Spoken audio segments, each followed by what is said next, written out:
Potrebbe trattarsi di un incidente o un suicidio. Al momento gli inquirenti escludono che ci siano elementi per pensare ad un omicidio. Ad Agrigento, nella zona Drasi, ieri pomeriggio, gli agenti della squadra mobile guidati da Giovanni Minardi hanno trovato il corpo di un ragazzo. È Niccolò Conti, 30 anni, di Agrigento. A riconoscerlo i familiari grazie agli indumenti che indossava, il corpo saponificato, irriconoscibile. Per recuperarlo sono dovuti intervenire i vigili del fuoco, a coordinare le indagini il sostituto procuratore Simona Faga.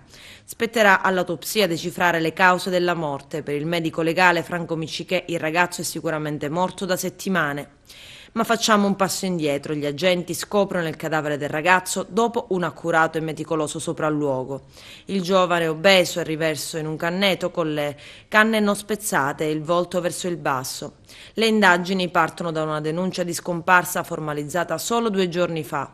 I familiari non hanno notizie del trentenne da circa 20 giorni. Niccolò Conti aveva lasciato il telefono cellulare a casa ed i congiunti erano abituati a non avere sue notizie per giorni.